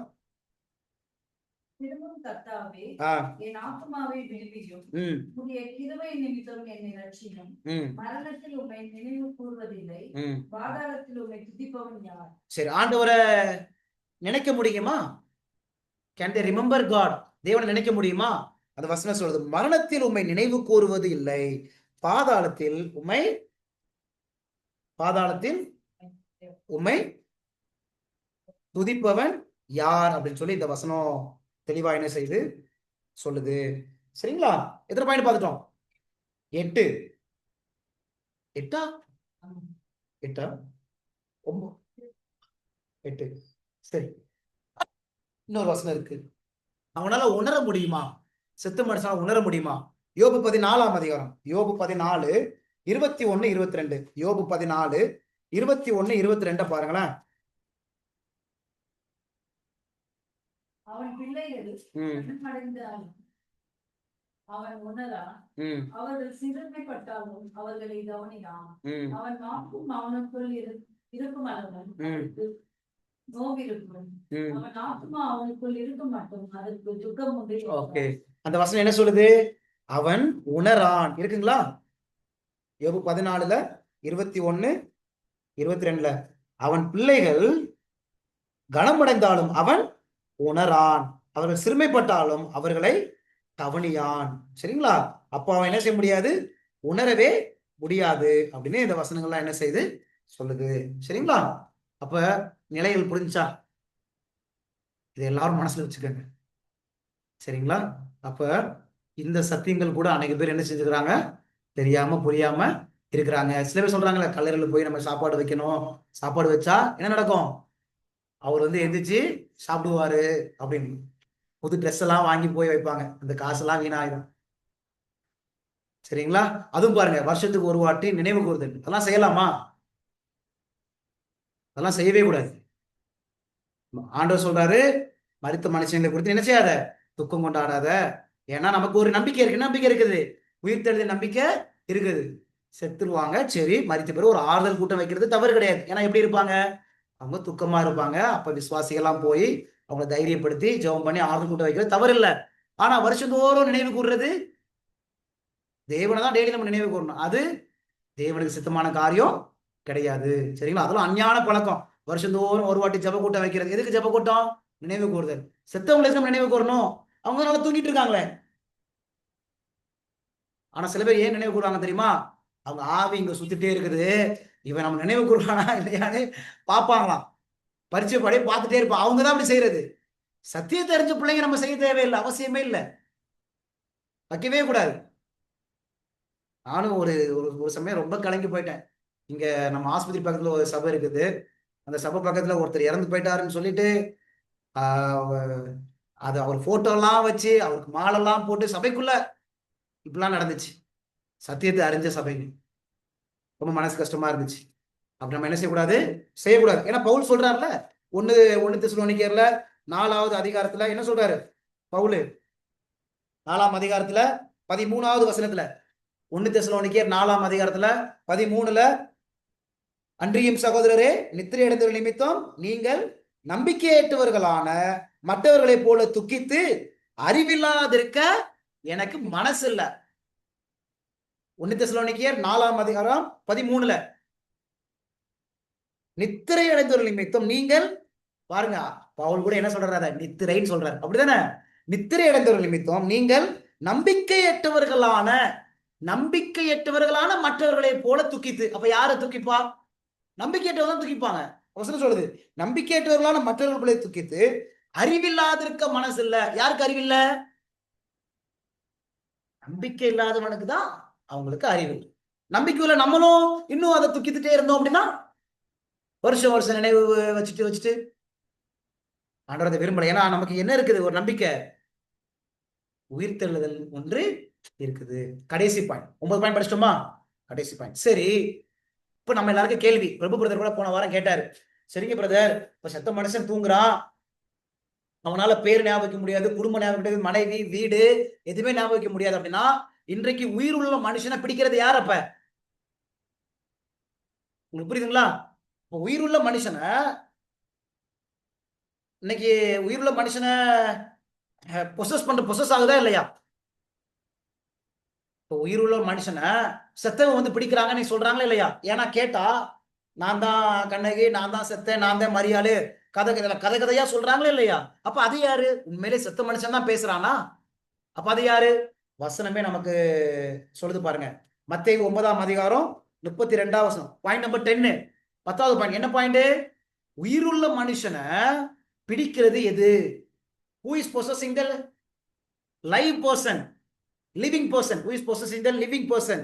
மத்தேயு 9:32 பாருங்க. இந்த வசனங்கள்லாம் அநேக முறை படிச்சிருப்போம். மத்தேயு 9:32 படிங்க. மனுஷன் முன்பாக என்னை அறிக்கை பண்ணுகிறவன் இல்ல பாஸ்டர்மா, மத்தேயு 9:32. மத்தேயு 9:32 அவர்கள் புறப்பட்டு போகையில் பிசாசு பிடித்த ஊமையான ஒரு மனுஷனை அவரிடத்தில் கொண்டு வந்தார்கள். அப்ப உயிருள்ள மனுஷனை பிடிக்கிறது யாரு? வசனம் இருக்குதா இல்லையா? பிசாசு பிடித்த ஊமையான ஒரு மனுஷனை கொண்டு வந்தாங்க. அதே மத்தேயுல 12 22 வசனத்துல 22 பாருங்க. அப்பொழுது பிசாசு பிடித்த குருடும் ஊமையுமான ஒருவன் அவரிடத்தில் கொண்டு வரப்பட்டான். அப்ப யார உயிருள்ள மனுஷனை பிடிக்கிறது யாரு? பிசாசு. அடுத்த வசனம் மத்தேயு 12:22. முத வசனம் மத்தேயு 9:32. அடுத்த வசனம் மத்தேயு 12:22. பாருங்களேன். மார்க் 5:15 பாருங்க. மார்க் 5ஆம் அதிகாரத்துல 15வது வசனத்துல பாருங்க. 15வது வசனத்துல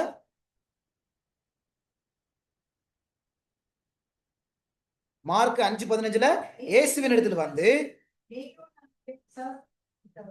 லேகியோனாகிய பிசாசுகள் பிடித்திருந்தவன் இருக்குதுங்களா? இப்ப யார் பிடிக்கிறது? பிசாசுகள் என்ன செய்யுது? பிடிக்குதுங்க. சரிங்களா? இப்படி நம்ம அநேக வசனங்கள் மத்தேயு, மார்க், லூக்கா, யோவான்ல படிக்கலாம். அப்படிதானே?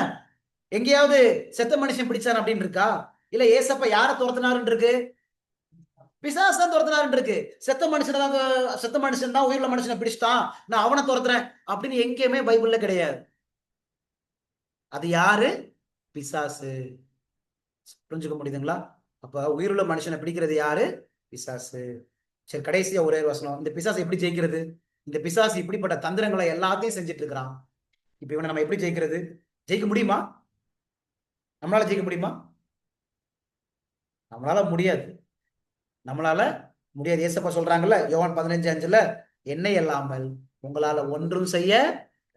பிசாசுக்கு 6000 வருஷம் அனுபவம் இந்த உலகத்துல, அதுக்கப்புறம் பரலோகத்துல வேற இருந்தான், அங்கேயும் அனுபவம். நம்மளால முடியாது. ஆனா ஆண்டவர் சொல்றாரு 1 யோவான் 4:4 1 ஜான் 4:4 இந்த உலகத்துல இருக்கிறவனை காட்டிலும் உன்னிடத்துல இருக்கிறவர் பெரியவர். அப்ப நம்மகிட்ட யார் இருக்கணும்? நம்ம தேவன் நம்ம கூட இருந்தாதான் இந்த பிசாச ஜெயிக்க முடியும். நம்மளால, நம்ம பலத்தினால, ஞானத்தினால பிசாசு என்ன செய்ய முடியாது? ஜெயிக்க முடியாது. பைபிள்ல ஒரு கதை இருக்கு, நீங்க அப்போஸ்தலர் புத்தகத்துல படிச்சு பாருங்க. ஒருத்தங்க பிசாசை துரத்த போனாங்க. அடின்னு அவனை அடிச்சு ட்ரெஸ் இல்லாம ஆக்கிறோம் பிசாசு. படிச்சிருக்கீங்களா? பவுல் வந்து பிசாசை துரத்துவார். அவரு ஆண்டவரோட உண்மையான உறவை வைத்திருக்கிற மனுஷன்.